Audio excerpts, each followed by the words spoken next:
Debate 93.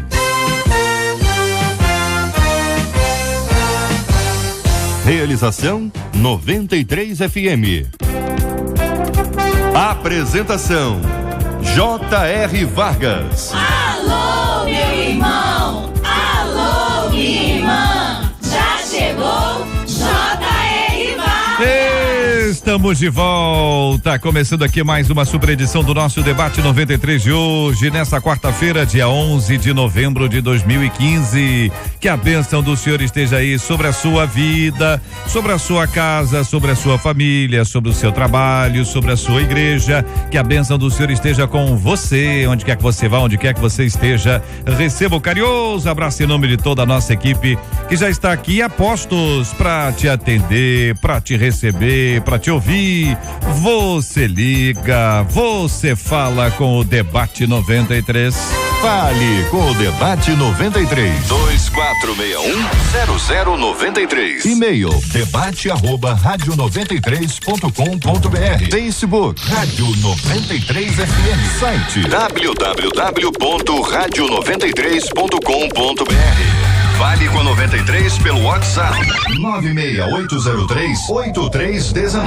96803-8319. Acolhemos com muito carinho no programa de hoje o pastor Jean Max da Assembleia de Deus da Ilha do Governador, a pastora Elaine Cruz, que é vice-presidente do Ministério Fronteira na Barra da Tijuca, o pastor Rômulo Rodrigues da Igreja Missionária Evangélica Maranata de Duque de Caxias, o pastor Gilton de Medeiros da Igreja Batista em Jardim Santíssimo. Todo mundo já aqui preparado para começarmos aqui juntos o nosso Debate 93 de hoje, minha gente. Sempre muito bom estar com você.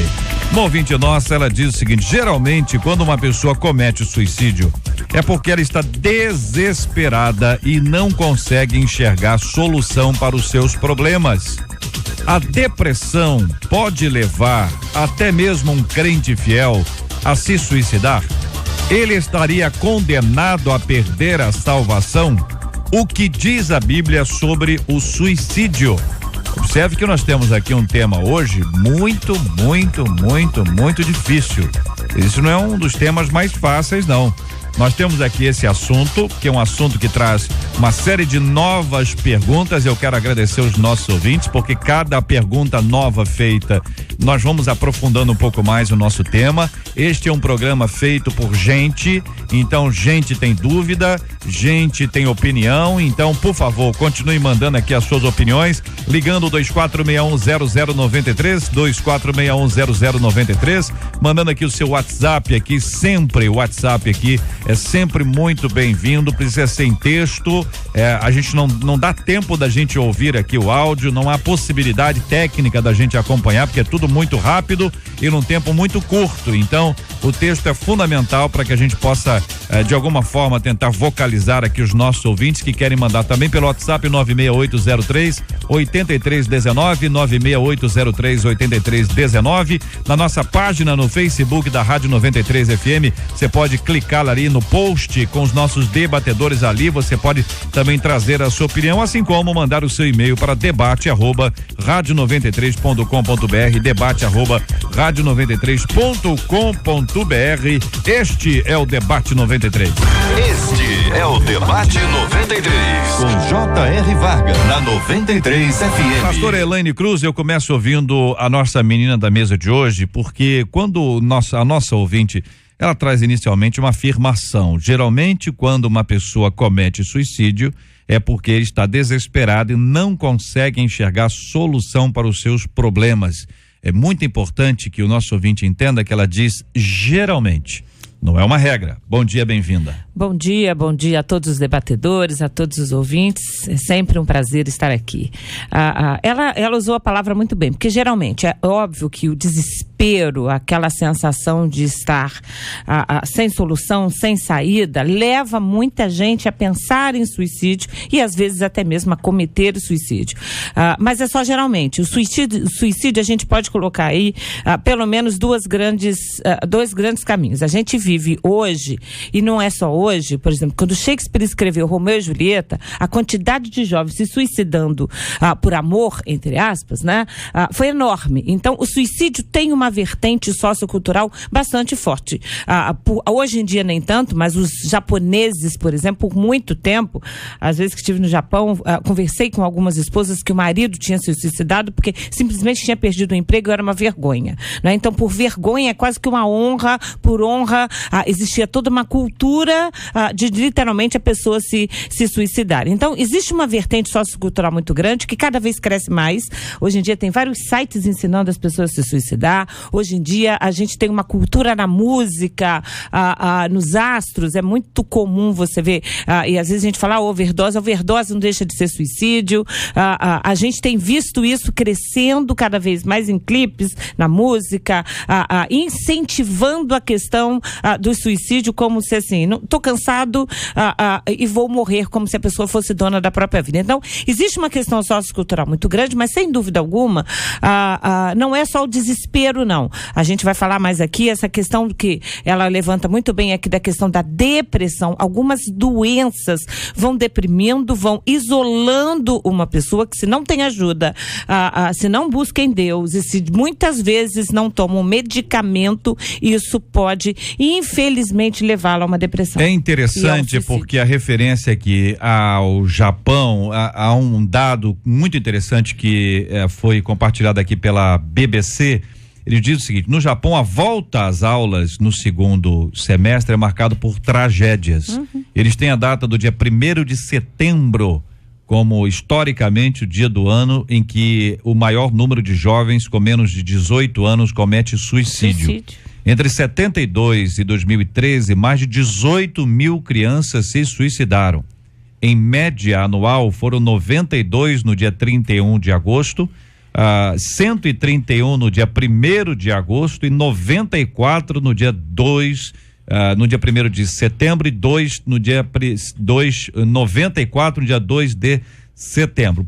Resumindo, 92 no dia 31, 131 no dia 1º e 94 no dia 2. Então você tem um marco, a volta às aulas, como um tempo em que, de alguma forma, há um contágio, né? Porque as pessoas falam sobre esse assunto, mas revela o quê?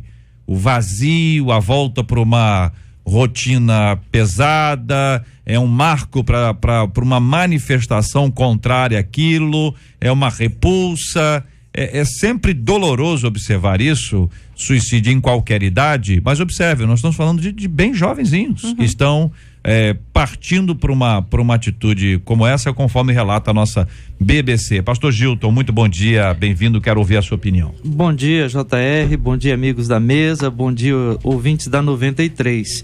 Ainda nessa sequência de informações, né?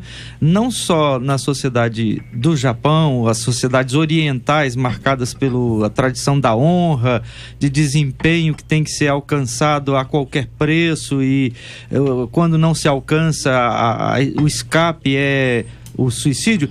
Nós percebemos também que em sociedades mais desenvolvidas na América e também Canadá, por exemplo, e na Europa, nos países do norte da Europa, Noruega, Suécia, os países nórdicos, há também um grande índice de suicídios, e isso não está associado, por exemplo, à premência, à carência, está associado muito mais a vazio, porque são sociedades que estão plenamente atendidas nas necessidades básicas, nas estruturas sociais, onde as prisões até estão vazias. A gente vê até notícias de que esses países estão alugando espaço de suas prisões, quer dizer, não tem problemas graves na sociedade e o número de suicídio é grande também. Então, quer dizer, há todo um fator sociocultural, como a doutora Elaine já mencionou, que marca a prática do suicídio. Agora, nós não podemos deixar de levar em conta que o suicídio está também associado às necessidades das pessoas de comunicar coisas que elas não conseguem. E muitas vezes o suicídio é uma forma de dizer algo que não foi dito por palavras, não se conseguiu dizer. Então o suicídio muitas vezes ou algumas vezes é essa saída. É uma questão extremamente séria, porque se a pessoa está querendo dizer alguma coisa com ato, como esse, embora seja um gesto, uma atitude, não vai ter sequência alguma isso. É uma questão bastante séria. A comunicação foi estabelecida para que você fale, não para que você faça. Então existem muitas coisas importantes que podem ser feitas. É de fato uma questão preocupante, esse aspecto social, aspecto cultural. Japoneses aqui são 70 por dia. É muito forte. Entendeu? Só o ano anterior foram 25 mil. Então, quando você trata sobre um assunto como esse aí, por que Japão aqui? Porque é um número assustador. Verdade. Porque é um número que você diz, o que é isso, cara? O que falta, né? E a gente vê que eles são tecnologicamente de ponta, que é uma sociedade estável do ponto de vista financeiro. Eles têm conquistas importantes, é um povo que tem um histórico de dificuldade e vitória, de reconstrução, né? Que é aquela ideia de que você consegue vencer. Os idosos, boa parte deles são respeitados, são tidos como homens sábios. Existe uma cultura bastante antiga que envolve uma série de coisas, inclusive as lutas, e todos nós conhecemos as lutas aí e sabemos o quanto o mestre é importante. Então o antigo, aquele que tem o conhecimento é importante, e ainda assim são questões internas. A gente vai do ponto de vista evangélico dizer, falta alguma coisa internamente ali, né? Mas existem outros pontos importantes. Pastor Rômulo, quero ver sua opinião. Bom dia, bem-vindo. Muito bom dia, meus irmãos. Bom dia a você que está nos ouvindo. Bom dia aos irmãos aqui da mesa. Eu confesso que é muito assustador, né? Esses dados que a gente está ouvindo aqui, se tratando de países ricos, culturalmente bem resolvidos, a gente chega à conclusão que a questão do suicídio não está ligada a uma carência financeira, uma carência afetiva, ou coisas que a gente considera mais comum. Agora, eu acho que vale ressaltar também que o desejo pelo suicídio, ou a busca no suicídio como sendo uma forma de resolver uma questão qualquer, caminha na contramão da fisiologia, da estrutura humana, porque a vida é um dom de Deus, né? Então eu acho que em circunstâncias normais, qualquer ser humano, por mais embaraçosa que seja a sua dificuldade, quando é o caso, ele quer viver, ele quer buscar na vida uma alternativa para si. Então, caminha nessa contramão aí. A gente vai discutir um pouquinho melhor também, eu creio, mas eu quero inicialmente dizer isso. É assustador esses dados, e isso levanta uma questão, né? Aquela da gente achar que pessoas que buscam no suicídio uma alternativa para si são pessoas carentes financeiramente, que passam fome ou são pobres. Eu acho que isso, se era um mito, acaba de cair, e a gente vê que sociedades ricas e bem resolvidas, é nelas que está o maior índice de suicídio, infelizmente. Pastor Jean Max, bom dia, bem-vindo, também ouvindo a sua opinião sobre esse assunto, meu irmão. Bom dia, JR, bom dia os debatedores, bom dia os nossos ouvintes, Deus abençoe cada um. É um fato lamentável e infelizmente o ser humano ainda não conseguiu vencer isso. Eu fiz uma conta aqui na Bíblia e descobri o nome de 6 pessoas que se suicidaram. 5 delas no Antigo Testamento, apenas uma no Novo. Então parece que a vontade de Deus é que essa condição do homem extrema de chegar ao suicídio, de tirar a sua própria vida, com o conhecimento da palavra de Deus, fosse resumida, talvez até diminuísse a 0. Sendo que Judas foi o último caso aí. Depois dele, a igreja não teve mais esse tipo de experiência no seu dia a dia, graças a Deus por isso. E eu acredito que a igreja tem capacidade de voltar a influenciar o mundo com uma mensagem de esperança, com uma mensagem de oportunidade, de mudança, e com isso evitar que a pessoa tome essa decisão. Não interessa qual seja o motivo, nem a explicação que esteja em torno do que ela decidiu, nunca vai ser uma opção de fato que soluciona um problema chegar ao suicídio. Olha, aqui vários dos nossos ouvintes compartilhando as suas opiniões. Eu agradeço o carinho dos nossos ouvintes, sempre são opiniões importantes. Uma de nossas ouvintes conta aqui de uma pessoa que ela conhece bem, que passou por isso algumas vezes, tentou suicídio algumas vezes, ela conta, e depois evoluiu de vida e agora pisa geral assim e tal. Outro ouvinte dizendo: por várias vezes pensei em me suicidar, mas quando lembrava que na palavra de Deus diz que os suicidas não herdarão o reino, eu desistia. Hoje eu peço a Deus em todas as minhas orações para que me prepare e me leve o mais rápido possível. Compartilha aqui uma de nossas ouvintes. Muita gente tem essa dificuldade, né? Às vezes tem uma sensação de querer morrer. São coisas que a gente às vezes mistura as coisas, né? Porque tá vivendo um momento difícil, diz, olha, eu queria passar por isso e tal, e dá uma sensação de que se morresse, venceria isso, mas você vai deixar um problema muito maior para os outros. Tem que repensar essas atitudes todas, buscando em Deus a força e a graça para vencer. Nós vamos continuar tratando sobre esse assunto aqui do nosso debate 93 de hoje. Quero encorajar a sua participação, ligando, mandando aqui o seu WhatsApp, participando aqui conosco. Sempre muito bom ter você aqui no debate 93, e hoje em especial um carinho especialmente dedicado àqueles pais, aquelas filhas, aqueles irmãos que tiveram queridas pessoas, queridos amigos que se suicidaram, e que o assunto como o de hoje mexe demais. Nosso carinho, nosso abraço e a certeza de que o consolo de Deus será derramado sobre todos. Nós vamos orar por esse assunto já aqui no nosso debate 93 de hoje. Estamos juntos no debate 93. Na 93 FM, J.R. Vargas. E o debate 93. Pesquisa 93. Bom dia, Marcela Bastos. Bom dia, JR, ouvintes e debatedores. E a pesquisa é a seguinte: você acha que quem se suicida perde a salvação? 93% dos nossos ouvintes, tanto por telefone quanto pelo nosso site, acham que quem se suicida perde sim a salvação. Muito obrigado a você, ouvinte amado, pela sua participação. Quero continuar encorajando a participar conosco aqui do debate 93 de hoje, aqui na Rádio 93 FM. Você está ligado no debate 93 com J.R. Vargas. Muito bem, minha gente, os microfones aqui estão absolutamente abertos e eu quero continuar ouvindo aqui a opinião, iniciando aqui com o pastor Gilton. A depressão pode levar até mesmo um crente fiel a se suicidar, pastor? Eu creio que sim, respondendo diretamente, mas vou comentar. A verdade, JR, é que nós não podemos esquecer que depressão é doença. A gente tem que encarar o quadro de depressão como um quadro de uma questão médica, uma questão de saúde.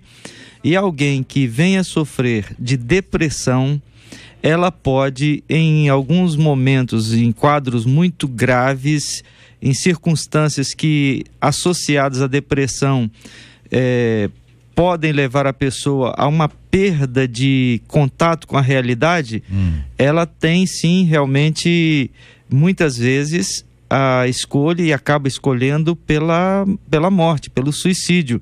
E eu, na minha avaliação, eu sou leigo no assunto, né? Não sou especialista, mas eu creio até que a gente pode considerar a pessoa que se mata num quadro de depressão aguda, um quadro desse, é mais ou menos como aquele que teve uma privação de sentidos. É alguém que faz algo que, quando está fora de si, eu acho que num quadro jurídico até seria considerado alguém que não é capaz de saber o que fez consigo mesmo. Então, independente de ser crente ou não, de ser até pastor ou não, líder ou não, um quadro de depressão severa pode sim levar uma pessoa a se matar. Duas opiniões aqui, uma ouvinte dizendo: aos 16 anos tentei me matar, e ela diz aqui como, fui parar no hospital, perdi os meus pais muito cedo, e eu tive uma infância sofrida e tomada pela depressão. Hoje eu tenho Cristo e mesmo em meio às lutas nunca mais tive vontade de morrer, conta aqui uma de nossas ouvintes. Outra ouvinte acompanhando a gente ligou e disse: eu acredito que cristãos em algum momento da vida podem cometer o suicídio. Falo porque quase aconteceu comigo. Fui acometida de uma doença de nervos e em uma crise tentei me matar, mas pela misericórdia do Senhor eu não consegui.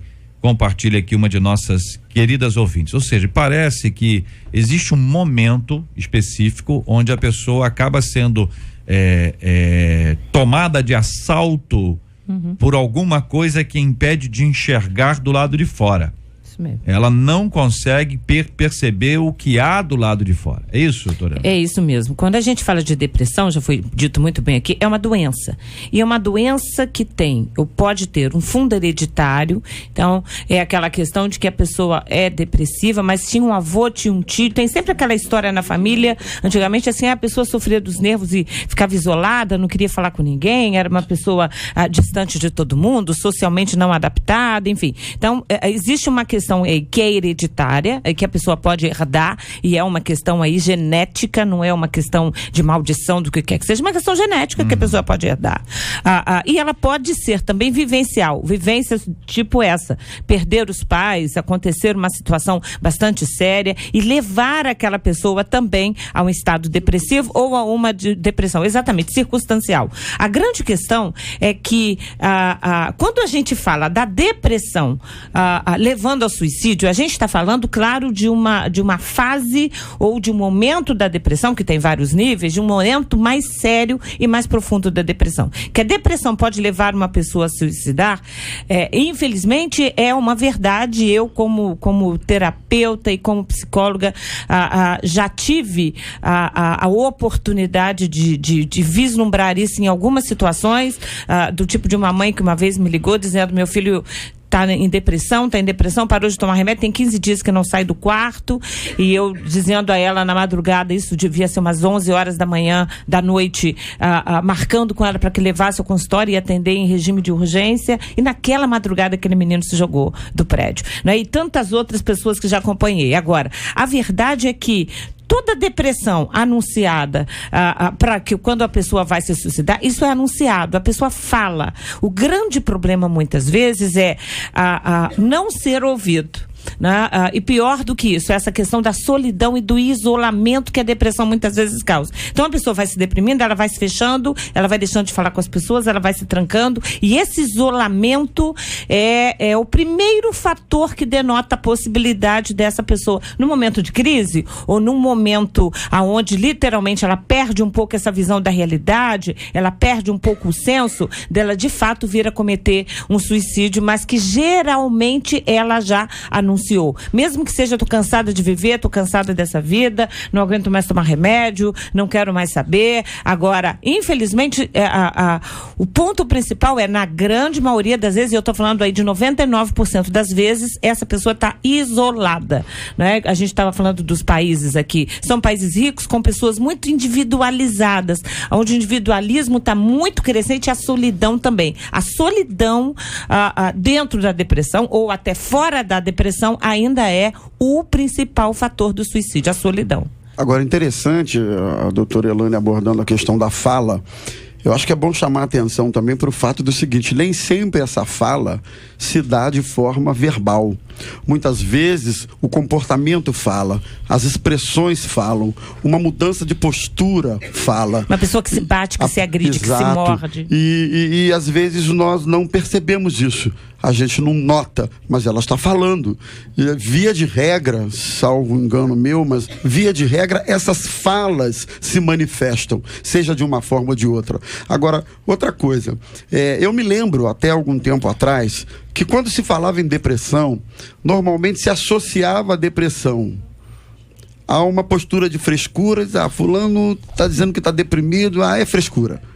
Vocês devem lembrar disso. Sim.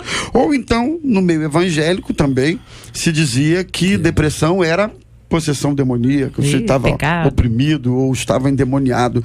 E o fato é que agora, cada vez mais, nós, lógico, não descartamos a possibilidade de que num processo depressivo seja uma intervenção espiritual nisso aí.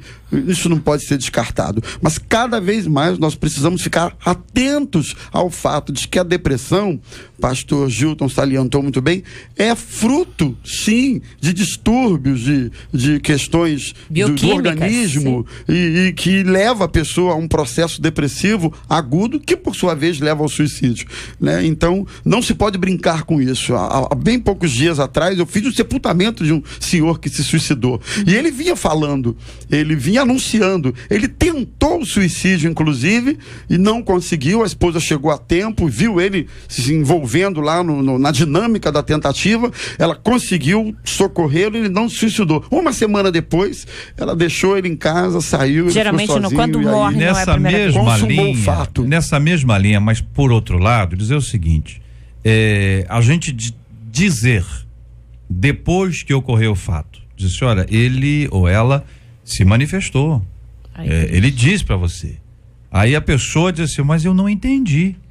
Você imagina bem um sentimento de culpa que é capaz de pesar sobre alguém, porque nem todo mundo tem a possibilidade de entender, porque você está entendendo? Apesar de ser comum, JR, isso não é um padrão.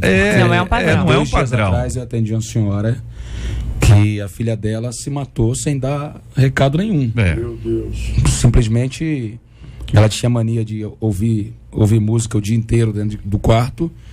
Um dia o vizinho bateu na porta e falou, sua filha se jogou lá embaixo. Meu Deus. Solidão. Do nada. Isolamento. A mulher tá praticamente louca, porque não consegue conviver com isso, não viu bilhete nenhum. A filha nunca tinha feito isso antes. E aí, muitas músicas que induzem ao suicídio. A gente tem que tomar muito cuidado com o jovem. Tem muita gente ouvindo bandas, ouvindo músicas que induzem ao suicídio, induzir mesmo, sugere, acaba com a vida, morre cedo, não vale a pena, espere coisa melhor. E a gente está vivendo uma cultura cada vez maior, os terroristas que se explodem. Então, é por isso que eu acredito que nós temos que aproveitar a palavra de Deus e os demais recursos que a sociedade já tem à sua disposição para imunizar a sociedade, principalmente quem estiver próximo do nosso ciclo de amizade, desse perigo, porque a qualquer hora pode aparecer e se manifestar a vida de alguém. Quero lembrar exatamente esse ponto de que não existe uma regra. Exatamente. Não existe um modelo. Olha, a pessoa vai suicidar, ela faz isso, porque a gente não pode trazer esse tipo de perspectiva, porque ela não é igual, não é? Ninguém é igual, as coisas acontecem de maneira diferente. Então, fez isso assim, eu devia ter olhado aquilo, que é o que todo mundo fala. Devia ter visto, mas existem limites.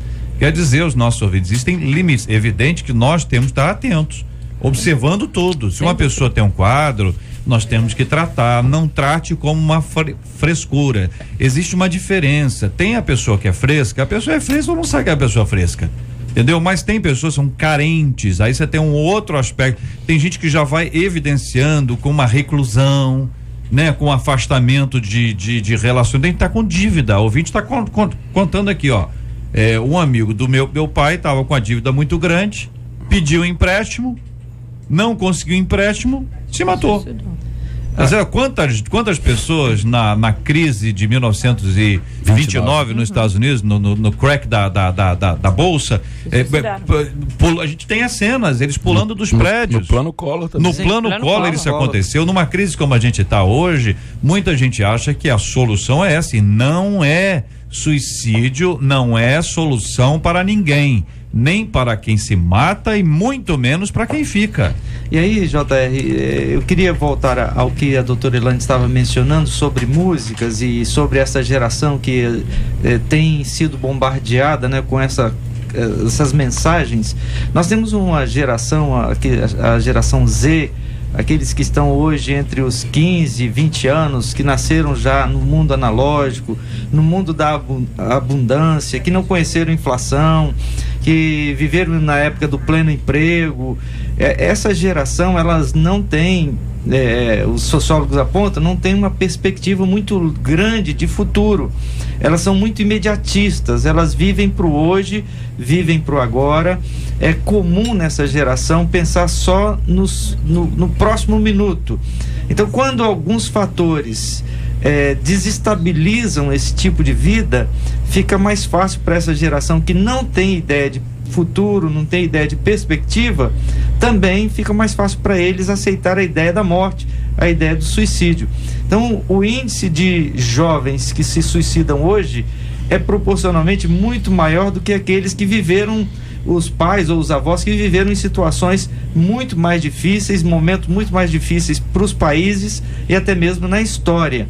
Então é preciso levar em conta também esse aspecto quando a gente avalia ou analisa este assunto. E aí a questão do individualismo fica muito forte, porque a gente está numa sociedade em que, assim, a pessoa está muito sozinha. Antigamente as pessoas tinham aquela perspectiva de os pais ajudavam a encontrar o cônjuge, casavam ali com pessoas conhecidas, a família estava perto, as pessoas moravam perto, quase que a pessoa quase que nascia e morria no mesmo bairro, na mesma cidade. Então a solidão, essa questão dessa anacronidade da pessoa ficar tão sozinha, tão distante e tão sozinha para resolver os seus problemas, seja ele um problema de amor, de afeto, de dinheiro, do que quer que seja. Exatamente. Então, a sensação de solidão, e quando eu falo solidão, eu não estou falando solitário, eu estou falando de uma pessoa que está solidão, às vezes cercada de gente no trabalho, cercada de gente em casa, mas que está sozinho para resolver as suas questões. E que não tem Deus, não tem esse suporte de saber o seguinte: eu tenho alguém que cuida de mim, que não vai me deixar sozinho e que está no controle dessa situação, porque ela está sozinha, ela não tem, ela está distante dos pais, ela está distante dos irmãos, ela está distante da família, não tem aquele tio, aquele avô que vai dar aquela força, não tem muito mais, não tem vínculos de amizade muito alicerçados. E isso, em geral, é que causa a maior dor no sentido de viver para quem? Não é viver para quê? Não é viver para quem? E essa é uma pergunta que a gente precisa responder. Hoje, quando eu cheguei na rádio aqui, encontrei uma cantora e conversei com ela lá embaixo. Ela fez questão de apresentar seu posicionamento sobre o tema, né? Eu conversei sobre o tema com ela e ela disse que algumas vezes já teve a ideia de se suicidar. Ela autorizou dizer o nome dela, mas eu acho que não é necessário. Ela falou o seguinte: toda vez que ela entrava num quadro de depressão e ela começava a se medicar, medicamentos muito fortes, durante a medicação a vontade de se matar aumentava. Ela disse: sem medicação eu não sentia vontade de me matar, era só um quadro de depressão, tristeza, etc. Mas com a medicação a vontade de acabar logo com aquilo, cortando os pulsos, se enforcando, se jogando de uma janela, aumentava muito. O que me surpreendeu, porque eu imaginava que a medicação ia diminuir esse tipo de transtorno. Eu, assim, como profissional, diria que ela existem uma gama muito grande de medicamentos de antidepressivos, de ansiolíticos, enfim. E é muito comum com um medicamento uma pessoa não se acertar. Muitas vezes, para a pessoa acertar o medicamento, ela tem que passar por 4, 5, 6 medicamentos. Às vezes usando 15 dias, um mês. No caso dela, falou que trocou 3 vezes. Tem que trocar às vezes 5, 6 vezes. Só não vivia essa experiência quando estava sem o medicamento. E eu perguntei: por que você acha que não chegou às vias de fato? Ela disse: a consciência cristã, a lembrança do céu, a esperança, né, que eu tenho na palavra de Deus. Fora isso, mas ele falou: por mim, ela disse, por mim, fala que na hora que a pessoa está sob tratamento, a situação dela piora bastante. A impressão que a gente tem é que o mundo acabou quando alguma coisa não vai bem. É a impressão que a gente tem. Claro. Uma menina conta aqui, ela diz: olha, eu estou passando por uma dificuldade, e ela relata aqui a história. O menino gostava de uma pessoa, e essa pessoa era mais velha do que ele, e essa pessoa disse: eu nunca vou namorar alguém mais novo. Aí o menino se mata, deixa um bilhete para a mãe, diz: mãe, não valeria a pena viver sem ter a pessoa que eu amo ao meu lado. Outros relatos aqui de pessoas que passaram por traições e exatamente por conta disso deram cabo de sua vida. Uhum. Então você imagina que a sensação que a pessoa tem é que o mundo acabou. É essa a ideia. Então, se o mundo acabou, a vida acabou. A vida acabou. Então, mas é uma perspectiva que é preciso lembrar aos nossos ouvintes o tempo inteiro. Os problemas, eles estão na nossa vida, eles fazem parte. Nós amadurecemos com eles. Evidentemente, você pode passar por um problema maior, mas vamos tentar distinguir aqui algumas coisas importantes. Uma é a questão de uma enfermidade. Sim. Uma pessoa, por exemplo, você quebra o pulso, sabe o pulso? Quando abre o pulso ou quebra o braço, vamos pro braço, quebra o braço, a gente tem que tomar remédio, tem que botar o negócio do gessinho ali, de ver que eu não ponho gesso com aquele outro negócio e tal. Em alguns casos tem que operar, botar parafuso, botar não sei o que lá, enfim, tem que fazer alguma coisa para recuperar a normalidade daquele osso, daquele braço que ali está.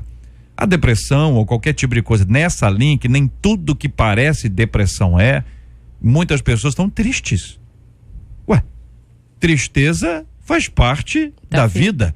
Não tem a ver com depressão. A pessoa não está triste. Está triste, uma coisa triste, depressiva é outra. E tem gente que já começa a diagnosticar as pessoas e já recomenda o remédio, e o bobo vai lá e toma o remédio sem nenhum tipo de orientação médica. Cuidado com isso. Então esse é um aspecto. O outro aspecto é um problema. O senhor está vivendo um problema. Então, para resolver o problema, a pessoa acha que é aquilo, negócio de dinheiro e tal, acho que para resolver.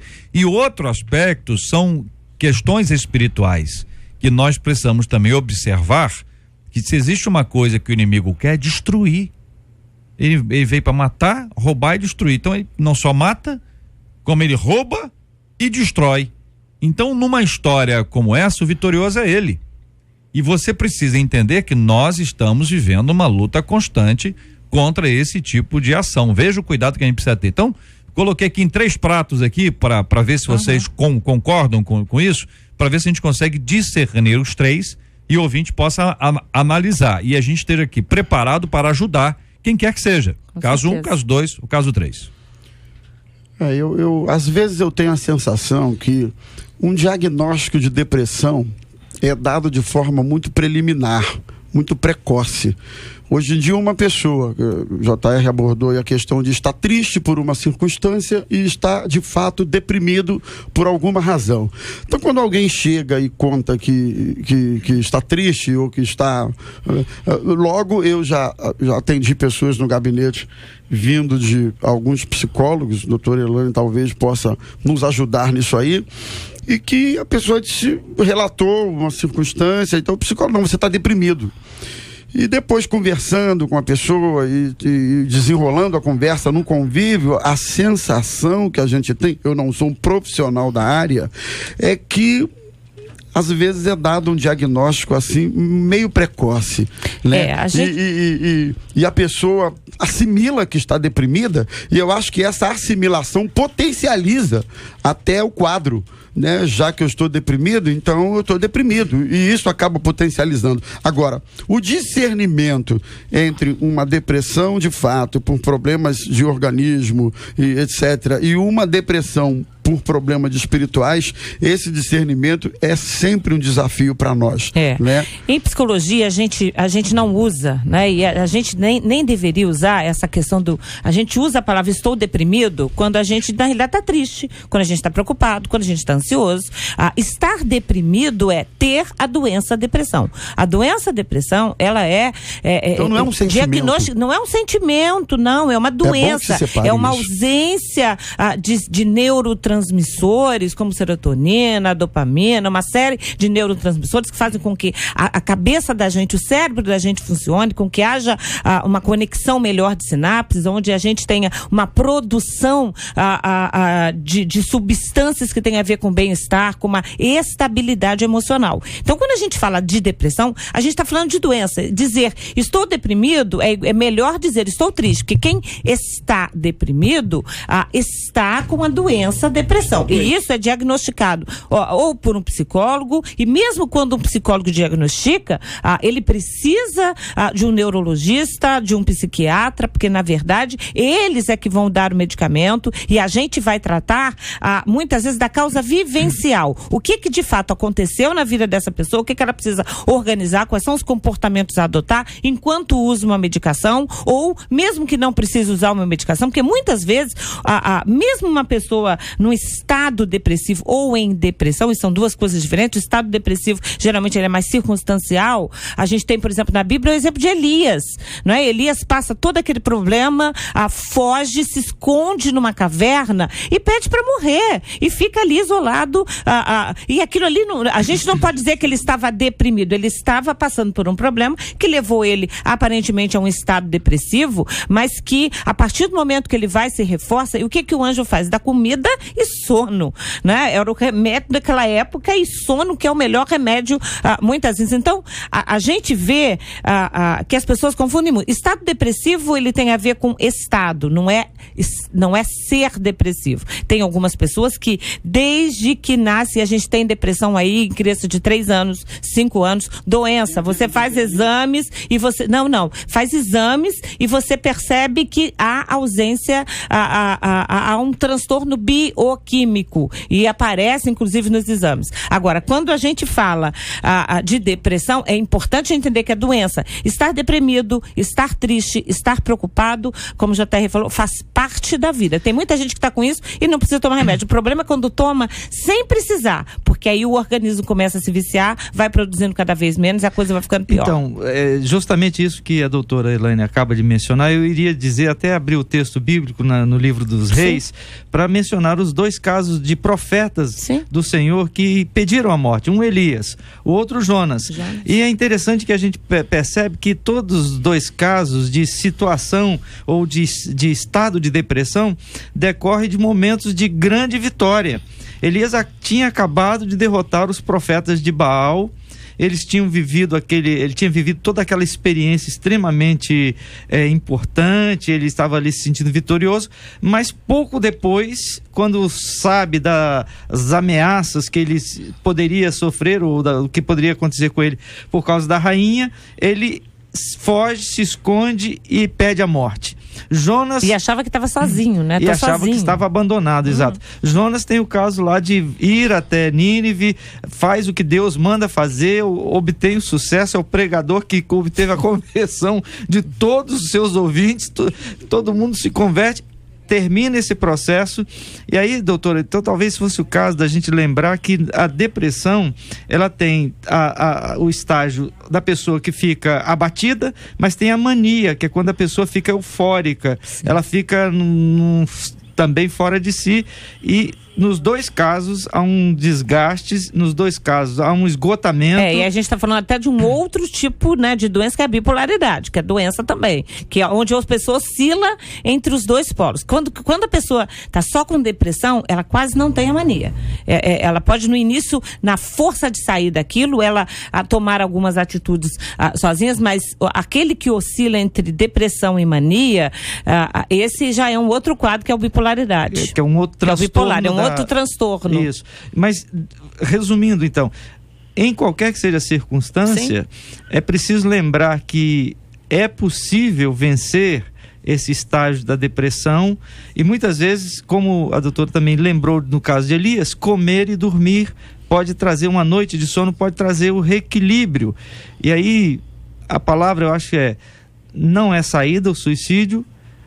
Antes, a pessoa deve dar um tempo para si, porque certamente ela vai ver que depois de 1 hora, ou 2, ou de um dia, ou de uma noite, o mundo não acabou. O mundo não acabou. As coisas continuam. Talvez crie uma polêmica observação que eu vou fazer, mas face ao que foi falado sobre o remédio aplicado ao caso de Elias, eu não consigo entender que a sugestão de Deus foi o sono. Não, apesar de... Deixa eu só você não está sozinho. Sim.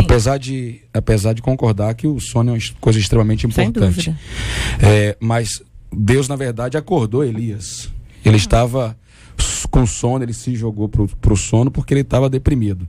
O caso idêntico de Jonas. Deus tirou a planta de cima da cabeça dele para acordá-lo. E foi a palavra de Deus quem despertou os 2. No caso do carcereiro, que também ia se matar, foi Paulo que entrou com a palavra, né? E trouxe um socorro. A Bíblia diz: conhecereis a verdade, e a verdade vos libertará. Então, assim, eu tenho uma certa resistência sobre algumas recomendações profissionais de hoje em dia. Eu conheço gente que trabalha dentro da área de medicamentos psicossomáticos, né? Psicossomáticos? Não, psicotrópicos. E a opinião desse amigo e de outros com quem já conversei é a mesma, que a pessoa tem uma chance enorme de ser viciada nesses remédios. Nem todos, ou praticamente quase todos, não são voltados para a correção da situação da pessoa. O que ela precisa é refazer mesmo o seu eu, e nada melhor do que a palavra de Deus para reconstruir a história dessa pessoa. Pastor Jean, interagindo com o senhor, dialogando sobre esse ponto, para refazer a vida, em alguns momentos, o remédio devidamente, responsavelmente prescrito, exatamente, por um profissional correto, ele é importante. É como o gesso. Pensa no gesso. Remédio é remédio.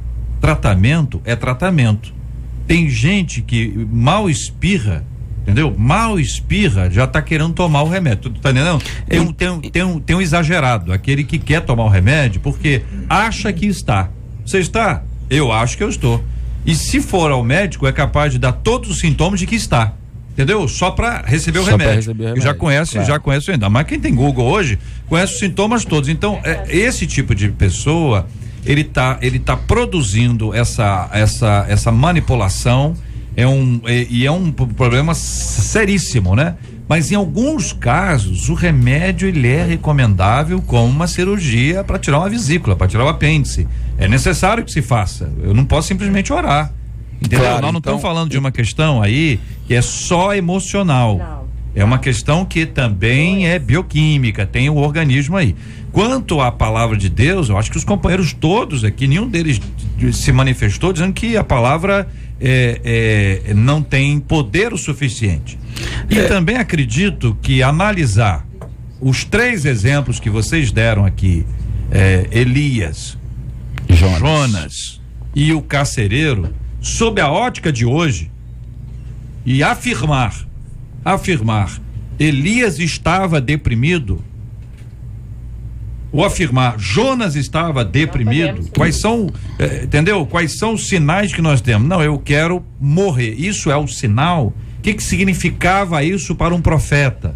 Qual era o símbolo que ali estava? Quando Paulo diz, o morrer para mim é lucro, ele estava falando sobre morte?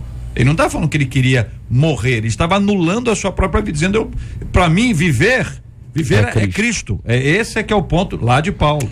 Então, existem esses aspectos que a gente tem que, assim, sempre tomar o cuidado, evidente, em todos os aspectos, não encorajar ao uso de medicamentos. Tem muita coisa boa que pode ser feita. E essa é a preocupação, JR, porque hoje, todos os pastores que estão aqui, acho que vão concordar comigo, nós temos pessoas que são mantidas a vida inteira com remédio. Ela dorme e deita, ela acorda com remédio, ela deita com remédio. Então, para acordar, toma outro. E boa parte dos profissionais que atendem essas pessoas chegam com a mesma receita. Você vai tomar isso pro resto da sua vida. Então, eu tenho uma dificuldade enorme de aceitar isso, né? Eu acredito no poder de Deus e acho que todo mundo aqui concorda com isso. Então, são pessoas mantidas como zumbi à base da química, como se por trás disso está citando não tivesse um caso daquele exagero, do extremo, então, né? Exatamente. Por isso que eu falei que eu tenho uma resistência, eu não discordo da questão do sono, da importância, longe de mim fazer isso aí. Sei que existem remédios que são bem aplicados e servem como gesto que você falou, mas o comportamento que a gente tem visto hoje dos profissionais e também das indústrias desse tipo de remédio tem sido muito danoso na vida de muita pessoa. Pelo menos é a observação que eu tenho. Eu concordo. Eu fico pensando o seguinte: até que ponto a ação do medicamento no organismo ela não pode corrigir essa deficiência dentro de um tempo determinado? Eu estou entendendo a sua colocação e acho ela sensível, eu acho ela precisa, porque você, quando toma um remédio, salvo doenças crônicas, mas você quebra o braço, você toma um remédio, teu braço fica bom, e assim por diante. Doenças crônicas é outro papo. Aí você tem uma deficiência no teu organismo que te leva para um quadro depressivo, você entra com a ação do medicamento. Essa ação não tem um tempo para normalizar essa deficiência? Ou será que isso tem que ser crônico a vida inteira? É aí que eu acho precisa a sua colocação. E eu tenho que também prestar atenção nela, porque a partir da ação desse medicamento, a pessoa assimila que depende desse remédio, o profissional, aí não quero entrar na questão, alimenta isso com a medicação e ela fica 10 anos, 20 anos, a vida inteira na dependência do remédio. A gente só não pode esquecer, e eu fico ouvindo, eu concordo com tudo que foi dito, acho que existe uma política séria. Agora, a gente só não pode esquecer que assim como tem gente que tem problema de pressão e toma remédio pro resto da vida, tem gente que tem problemas, por exemplo, como a diabetes, né, que é crônica, que vai tomar pro resto da vida. Algumas pessoas, não são todas, são poucas, mas algumas pessoas que não produzem algumas substâncias bioquímicas, o organismo não produz, assim como não vai produzir insulina, assim como não vai produzir outras substâncias que deem um equilíbrio pro coração, pro batimento cardíaco. Existem algumas pessoas que não produzem. Isso é testado, isso é médico. Então ela vai ter que repor. Na realidade, há uma reposição bioquímica de algumas substâncias. Então, para quem tem a questão hereditária, muitas vezes vai ter que tomar um remédio, o resto não são remédios que vão dopar, essa pessoa não vai ficar dopada, essa pessoa não vai ficar sem poder dirigir, são remédios que vão deixar essa pessoa num ponto de equilíbrio, vão trazer para ela um equilíbrio emocional para o resto da vida. Então, algumas pessoas precisam, a grande maioria vai usar por um período de tempo, e é um período de tempo que não pode começar de qualquer forma, existe uma forma de tomar e uma forma de parar de tomar, né? Porque tem gente que para de tomar e aí piora. Então, ela vai literalmente diminuindo para que o organismo continue produzindo aquela substância bioquímica, e isso depende muito de pessoa para pessoa. O que não pode é a pessoa dizer: tô triste, tô chateado, tô sem solução, tô deprimido, vou tomar remédio, vou procurar o primeiro médico, não vou fazer teste, não vou fazer um exame. Precisa ser feito exame médico, de sangue,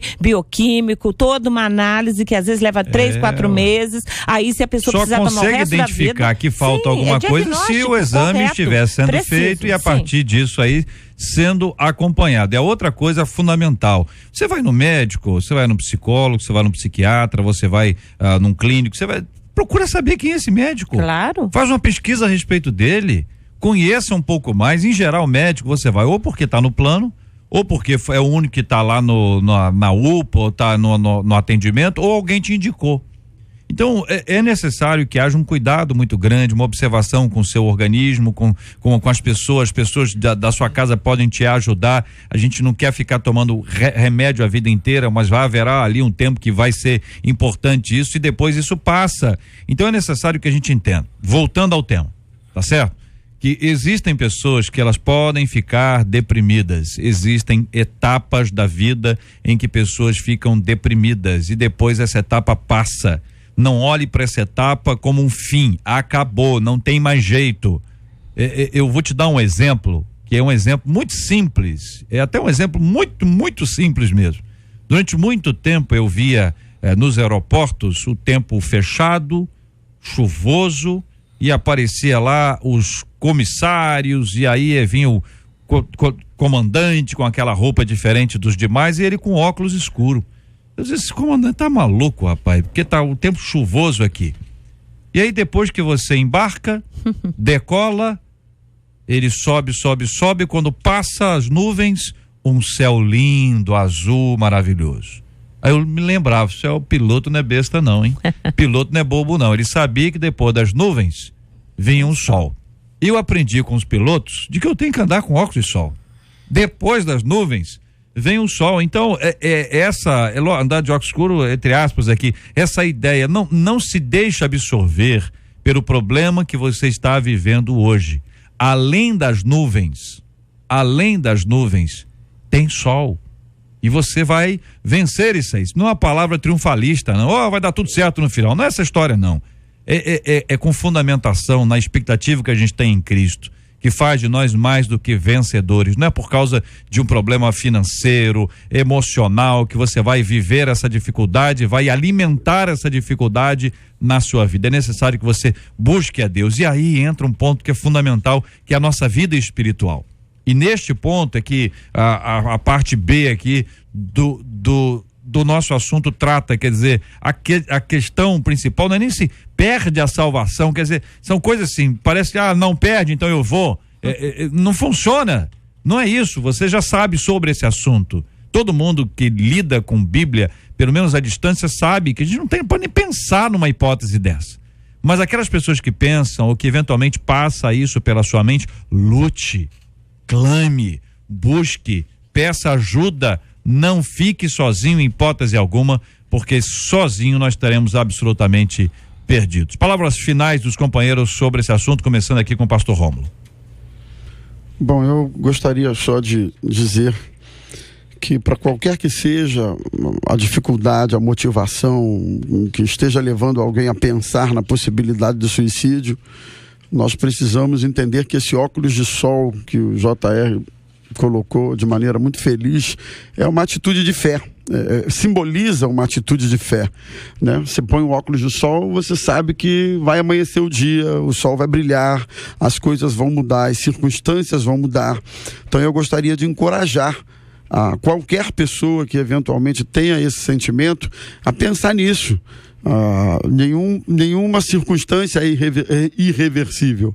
A pensar no amor de Deus, a pensar na possibilidade de que a palavra de Deus encha a tua alma de alegria, de gozo, na presença de Deus. Eu gostaria de encorajar você a buscar também em Cristo colocamos enfaticamente a importância da medicação, a necessidade da medicação, mas também queremos enfatizar que em Cristo Jesus essas circunstâncias podem ser superadas e vencidas. Pastor Jean Max, suas palavras sobre esse assunto. A Bíblia diz: chegai-vos a Deus e Ele se chegará a vós outros. Não há maneira mais tranquila, nem mais eficaz para você se livrar do perigo de um suicídio, de uma depressão, de qualquer tipo de enfermidade da alma ou do corpo, que estar na presença de Deus. Que o Senhor te ajude, te console, ainda que as pessoas te decepcionem, o Senhor jamais vai te decepcionar. Confie nele, ele tem solução para o seu problema. A palavra de Deus diz que a gente pode e muitas vezes anda no vale da sombra da morte. O salmista usou essa expressão. E mesmo quando nós andamos no vale da sombra da morte, nós temos a garantia também da palavra de Deus de que o Senhor está conosco. Ainda que eu ande pelo vale da sombra da morte, não temeria mal algum, porque tu estás comigo. Então o Senhor está com você agora, se você está andando no vale da sombra da morte. E saiba que com Ele você poderá ter um banquete com o Senhor junto de todos aqueles que amam ao Senhor. A vida é um dom de Deus, e por ser dom de Deus, a gente precisa aprender a aproveitar a vida mesmo nos momentos do vale da sombra da morte. Então a minha palavra final é: se você está passando por algum tipo de depressão, o que quer que seja, tome o remédio, procure uma ajuda, procure pessoas, mas acima de tudo, é claro, procure Deus, ame a Deus, se encha dele, mas sem dúvida alguma, suicídio não é saída, suicídio não honra ninguém, suicídio não resolve problema. A vida tem muita coisa boa para ser vivida. Então que Deus te abençoe, passe pelo vale, mas fica de pé, fica firme, porque Deus é fiel. Você não está sozinho, querido ouvinte, você não está sozinha.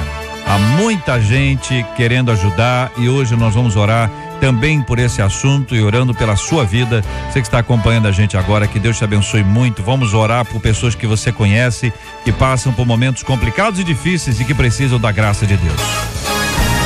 Pesquisa 93. Marcela Bastos. Você acha que quem se suicida perde a salvação? 96% dos ouvintes por telefone acreditam que sim, 91% deles no site também acreditam. Muito obrigado, queridos ouvintes, e a participação de vocês com a gente hoje aqui no nosso debate. Na 93 FM, J.R. Vargas. E o Debate 93. E amanhã aqui o nosso Debate 93 vai ser um Debate 93 especial. Nós vamos discutir o seguinte assunto. Olha, vivemos um tempo de muito clamor por justiça e integridade em nossa sociedade. A Bíblia fala em Mateus capítulo 5 que aqueles que têm fome e sede de justiça, eles serão fartos. Mas será que basta apenas desejar sem fazer? Por exemplo, exigimos justiça, moralidade e caráter. Porém, muitos ainda dão propina, furam fila, mentem sobre atrasos na chegada ao trabalho e tantas outras coisas. Seremos saciados dessa maneira? Estamos vivendo um tempo de crise generalizada de integridade e caráter em nosso país? Seria o nosso famoso jeitinho brasileiro culpado pela decadência da sociedade brasileira? Existe uma forma de vencer essa mentalidade de sempre se dar bem, ainda que o outro seja prejudicado? Esses e outros assuntos estarão amanhã, se Deus quiser, a partir das 11 horas da manhã, em mais uma super edição do nosso Debate 93. Nós vamos orar juntos agora. Vou pedir o pastor Gilton de Medeiros para orar conosco. Vamos mandar um carinhoso abraço aqui para o nosso querido Fabiano, que ontem completou mais um ano de vida. Fabiano nos escapou aqui, mas hoje, meu querido, eu quero agradecer a Deus pela sua vida, parabenizá-lo. Você é um grande profissional, uma voz muito especial, comunicador excelente, mas acima de tudo é um companheiro, é um irmão, uma figura maravilhosa que todos nós da 93 FM amamos muito. Que Deus te sustente, te guarde em tudo aquilo que você realizar no seu ministério da música. Poxa, é tão especial quando a gente vê alguém comprometido com a igreja, envolvido com o ministério como você é. Que Deus te abençoe sempre, parabéns, receba aqui o carinho de todos nós da 93 FM. Nós temos orado e compartilhado aqui sobre a questão das 10 medidas que são tão importantes, 10 medidas contra a corrupção. E hoje, por exemplo, só para que você saiba, uma delas é a prisão preventiva para assegurar a devolução do dinheiro desviado. Essa medida, ela propõe uma alteração de um texto constitucional, criando uma hipótese de prisão preventiva para evitar a dissipação do dinheiro ilícito ganho com crimes. O que se prevê aí é o seguinte: a prisão extraordinária para permitir a identificação e a localização ou assegurar a devolução do produto e proveito do crime ou seu equivalente, ou para evitar que sejam utilizados para financiar a fuga ou a defesa do investigado ou acusado. Você imagina bem que o cara, ele é preso, mas ele está com dinheiro. Aí ele usa o dinheiro para a sua fuga. Então, qual é o ponto aqui? É segurar o sujeito e também usou o objeto, entendeu? Vai segurar lá o dinheiro do camarada para impedir que isso sirva para financiar a sua fuga. Nós vamos estar tratando sobre esse assunto ao longo dos nossos dias e temos conversado sobre esse tema para trazer uma conscientização para os nossos ouvintes e também para ser alvo da nossa oração. Vamos orar pelos nossos ouvintes que estão vivendo essa luta hoje e, como temos orado todos os dias, vamos orar pela cura dos enfermos e pelo consolo aos corações enlutados. Ó Deus, nós te agradecemos por esse dia, por esta oportunidade que temos de compartilhar as reflexões sobre a tua palavra. E nessa hora, ó Deus, queremos colocar diante de ti, de modo muito especial, todos os nossos ouvintes, especialmente agora aqueles, ó Deus, que estão enfrentando o vale da sombra da morte. Aqueles que estão passando por momentos de grande apreensão. Aqueles que estão chorando agora, aqueles que estão sem ver perspectivas. Ó Deus, que o teu Santo Espírito esteja ministrando sobre todos estes ouvintes a tua graça, o teu poder, a tua misericórdia, de tal maneira, ó Deus, que mesmo em momentos tão difíceis, eles possam crer, eles possam ver o teu poder, eles possam ver o sol que brilha, o dia que amanhece após uma noite. Como a tua palavra mesmo nos diz, que o choro pode durar uma noite, mas a alegria vem pelo amanhecer. Ó Deus, seja com os nossos ouvintes que estão enlutados, aqueles que estão acamados, enfermos, e seja com o nosso país, neste momento tão difícil que nós vivemos. Que estas medidas que estão sendo trabalhadas possam vir a ser aprovadas e se transformar em lei, para que esse país possa ter um novo tempo, uma nova história, uma nova perspectiva. Ó Deus, nós oramos, acreditando e dependendo do teu poder e da tua graça, pedindo em nome de Jesus. Amém. Que Deus te abençoe. Você acabou de ouvir Debate 93.